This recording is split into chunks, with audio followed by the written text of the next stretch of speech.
আমার বাবা মারে ছাইড়া দিব, কিন্তু আমি আমার হাজবেন্ডকে ছাড়বো না। অনেকের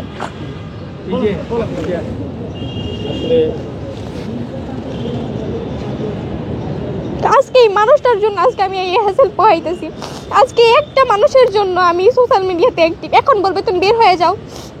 আমি যদি সোশ্যাল মিডিয়া থেকে বের হয়ে যাই, আমার লাইফ কেউ সেটেল করে দিবে? আমার লাইফ সুন্দর হবে? আমার নামে যে বদনামগুলো দিছে এগুলো মুছে যাবে? হ্যাঁ, আমার যে একটা পরিস্থিতি আইনা ছুঁড়া ফালাই দিছে, কেউ একটা মানুষ বুঝলো না যে মেয়েটারে কোন পরিস্থিতি ছুঁড়া ফালাই দিছে মেয়েটারে।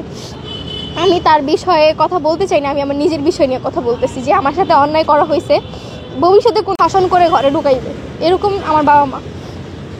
তো এখন আমার ভাগ্যটা ছিল আমি বাবা মার কথা না শুনলে এরকমই হয়।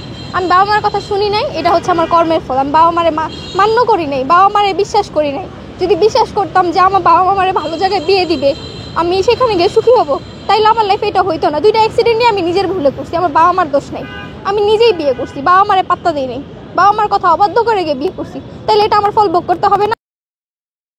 কাউরে বিশ্বাস করা যাবে না। এখন হচ্ছে একটা ছেলে আইসা বলল যে তোমার জন্য আমি সব করব, তুমি পরীক্ষা দিতেছো, আমার বিয়েটা কিন্তু আমার পরীক্ষার সময়, তুমি পরীক্ষা দিতেছো, তুমি টেনশন করো না, আমি তোমারে আমার বাসার থেকে বাইকে করে নিয়ে দিয়ে যাব। তোমার বাবা মা যদি না মানে, আমি তোমার পরীক্ষার হলের সামনে রুম ভাড়া নিয়ে তোমার পরীক্ষা দেওয়াবো। এরকম কথা বলে মেয়েদের তো মন নরম টাইপের থাকে, যা বলবে মেয়েরা তো তাই পড়বো না। তো এগুলার পড়া যাবে না, বাবা মার উপরে বিশ্বাস রাখতে হইব। বাবা মা যদি আগুনে ঢেলা দেয়, আগুনে জ্বলা পুড়ে মরা ভালো, নিজে গিয়ে মরার চেয়ে বাবা মার হাতে মরা ভালো, কারণ তারা আমাদেরকে জন্ম দিছে, পৃথিবীতে আনছে। আমি ভুল করছি। একবার আমি বলছিলাম যে আমি আমার বাবা মারে ছাইড়া দিব, কিন্তু আমি আমার হাজবেন্ডকে ছাড়বো না।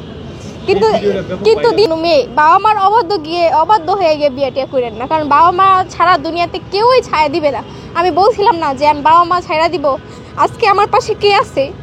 আজকে যে আমার বাবা ক্যামেরার অপর প্রান্তে এসে বসে রয়েছে, আমি এখানে বসে রয়েছি। আজকে এই মানুষটার জন্য আজকে আমি প্রতিটা মানুষের কাছে ছোট হইতেছি, একটা মানুষের জন্য। আজকে আমার ছবি লাগাই মানুষ খারাপ কথা বলতেছে, নেগেটিভ কথা বলতেছে। আজকে একটা মানুষের জন্য আমি সোশ্যাল মিডিয়া অনেক মানুষের কাছ থেকে গালি খাই। কেন? একটা মানুষের জন্য। সে যদি আমার মিডিয়াতে না আনতো, আমি কি পরিচিতি পাইতাম? কেউ আমার চিনতো? আমার লাইফটা কি এরকম হইতো না, হয়তো অন্যরকম হইতে পারতো।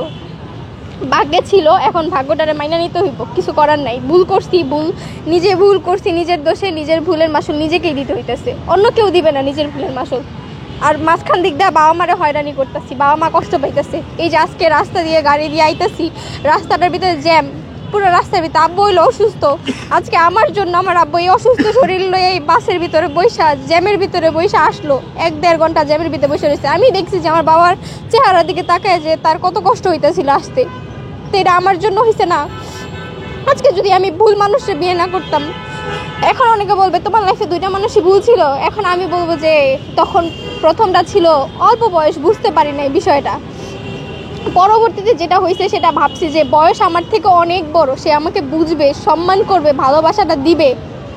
তার একটা ছেলে ছিল, সে বুঝতে পারবে যে ভালোবাসবো, তারে ছাড়া যাবে না। আমার একটা ছেলে আছে, সে আমার ছেলের আদর করলে আমি তাকে ভালোবাসবো। এই কথাটা কিন্তু ভাই আমি বলছিলাম, আপনি একদিন সাক্ষাৎকার নিছিলেন, আমি কিন্তু বলছিলাম যে আপনি প্রশ্ন করছিলেন যে তুমি কেন তাকে বিয়ে করছো, তখন আমি বলছি যে তার একটা ছেলে আছে, আমি যদি তার ছেলেকে ভালোবাসি সে আমাকে ভালোবাসবে, এর জন্যই আমি তাকে বিয়ে করছি।